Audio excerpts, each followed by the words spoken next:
జాతీయ విద్యా విధానం 2020లో భాగంగా భారతదేశం అంతటా పాఠశాల విద్యార్థుల కోసం ప్రత్యేక నెంబర్లను రూపొందించడానికి కేంద్ర ప్రభుత్వం అపార్ ఐడి కార్డును అందుబాటులోకి తీసుకొచ్చింది.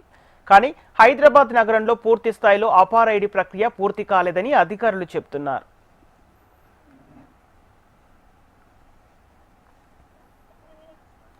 దేశ పౌరులందరికీ ఒకే ఒక గుర్తింపు కార్డు, ఆధార్ తప్పనిసరి. ప్రభుత్వ, ప్రైవేట్ అని కాకుండా అన్ని సంస్థల్లోనూ గుర్తింపునకు ఆధార్ కార్డు చూపించాల్సిందే. అయితే కేంద్ర ప్రభుత్వం ఆధార్ కార్డు మాదిరిగానే విద్యార్థుల కోసం అపార్ ఐడిని అందుబాటులోకి తీసుకొచ్చింది. కానీ పూర్తి స్థాయిలో అపార్ ఐడి ప్రక్రియ పూర్తవ్వలేదని అధికారులు చెబుతున్నారు. ప్రతి విద్యార్థికి యూడైస్ ద్వారా పెన్ నెంబర్ కేటాయిస్తారు. దీని ద్వారా అపార్ కార్డులు ఇస్తున్నారు. ఒక విద్యార్థి ఇతర ప్రాంతాల్లో చదివేందుకు వెళ్ళినప్పుడు ఈ నెంబర్ కొడితే ఆ విద్యార్థి పూర్తి డేటా వారికి తెలుస్తుంది. దీనికి తోడు సర్టిఫికెట్లు డీజీ లాకర్లో భద్రపరుచుకునే అవకాశం ఉంటుంది.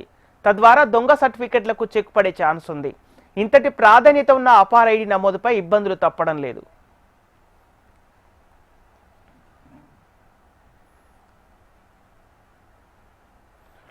రాష్ట్రంలో 1వ తరగతి నుంచి ఇంటర్ వరకు సుమారు 73,86,881 మంది స్టూడెంట్లు చదువుతున్నారు.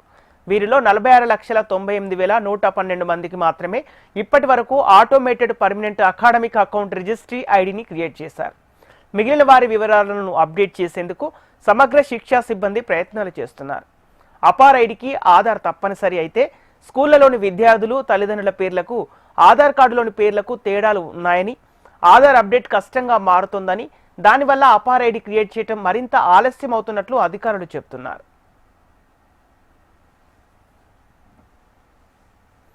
భారత ప్రభుత్వం ప్రతి విద్యార్థి యొక్క సంఖ్యను లెక్కించడానికి, వారికి తగిన అవసరాలు అంటే మిడ్ డే మీల్స్ కానీ, పాఠ్యపుస్తకాలు కానీ, మరియు ఇతర అవసరాలు యూనిఫామ్స్ ఇటువంటివన్నీ ఇవ్వడానికి, మరియు అగ్ని ప్రమాదాలు, వరదలు ఇటువంటి వచ్చినప్పుడు ఏమవుతుంది అంటే ఈ సర్టిఫికెట్లు 10th క్లాస్ సర్టిఫికెట్ కానీ, ఇంటర్మీడియట్ కానీ, మిగతా సర్టిఫికెట్లు కానీ ఏమవుతుంది కోల్పోవడం జరుగుతుంది. ఈ అపార్ ఐడి క్రియేట్ చేయడం ద్వారా వాళ్ళ యొక్క సర్టిఫికెట్లన్నీ మన కంప్యూటర్లో సిస్టంలో భద్రపరిచి అవసరమైనప్పుడు వాటిని డౌన్లోడ్ చేసుకునే అవకాశం ఉంటుంది. అలాగే ప్రతి విద్యార్థికి ఈ యొక్క అవసరాలు, వారి యొక్క చదువును మెరుగుపరచుకోవడానికి ఈ అవకాశాలన్నీ కల్పించడానికి ప్రభుత్వం ప్రణాళికలు తయారు చేసుకోవడానికి అపార్ ఐడి క్రియేట్ చేయబడింది.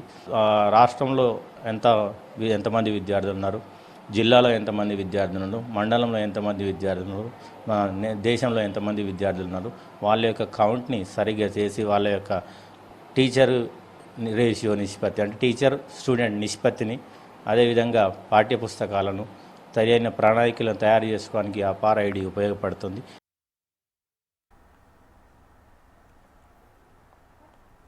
అపార్ ఐడి జనరేట్ చేయడంలో పలు జిల్లాలు నిర్లక్ష్యంగా వ్యవహరిస్తున్నాయి. ఒక్కో జిల్లా కూడా 90% మంది విద్యార్థులకు ఐడిని జనరేట్ చేయలేదు. మహబూబ్ నగర్లో అయితే 1,73,000 మందికి గాను కేవలం 82,000 మందికి మాత్రమే అపార్ ఐడి క్రియేట్ చేశారు. హైదరాబాద్లో 56.04% ప్రక్రియ పూర్తయింది. అయితే ఉన్నతాధికారుల నుంచి నిత్యం డిఈఓలు, ఎంఈఓలకు ఆదేశాలు వెళ్తున్నా సిబ్బందికి ఇతర పనుల నేపథ్యంలో ఈ ప్రక్రియ ఆలస్యం అవుతుందని అధికారులు చెబుతున్నారు. ఇప్పటికైనా ఉన్నతాధికారులు స్పందించి ఆధార్ కార్డులోని సమస్యల పరిష్కారానికి ప్రత్యేకంగా చర్యలు తీసుకుంటే ఈ ప్రక్రియ త్వరితగతిన పూర్తవుతుందని సిబ్బంది చెబుతున్నారు. ముఖ్యమైనది ఏంటి ఆధార్ కార్డు. ఈ ఆధార్ కార్డులో చిన్న చిన్న లోపాలు ఉంటున్నాయి. అంటే డేట్ ఆఫ్ బర్త్ లోపం కానీ, చిన్న మిస్టేక్ స్కూల్ రిజిస్టర్కి అండ్ ఆధార్ ఐడిలో ఉన్న డేట్ ఆఫ్ బర్త్కి ఏదైనా చిన్న తేడా ఉంటే అపార్ ఐడి క్రియేట్ అవ్వట్లేదు. అదేవిధంగా స్టూడెంట్ నేమ్లో ఏమైనా స్పెల్లింగ్ మిస్టేక్ ఉన్నా, లేదా పేరెంట్లో అంటే తల్లి కానీ తండ్రి కానీ వాళ్ళ నేమ్లో ఉన్న చిన్న స్పెల్లింగ్ మిస్టేక్ ఉన్నప్పటికీ ఫోన్ నెంబరు, ఈమెయిల్ ఐడి ఇవన్నీ అవసరమవుతున్నాయి. అదేవిధంగా మన రాష్ట్రంలో ఇప్పటివరకు దాదాపు 70-75% అపార్ ఐడి క్రియేట్ అయింది. మా స్కూల్లో ఇప్పటి వరకు దాదాపు 90% వరకు అపార్ ఐడి క్రియేట్ చేసాం. ఈ అపార్ ఐడి అంటే దాదాపు బీహార్ నుంచి ఎక్కువ మంది మా పిల్లలు ఉన్నారు. వాళ్ళే కొంతమంది మాత్రమే అపార్ ఐడి క్రియేట్ అవ్వలేదు. ఆ డిలేని కూడా మేము అధిగమించి 100% అపార్ ఐడి సాధించడానికి కృషి చేస్తాం.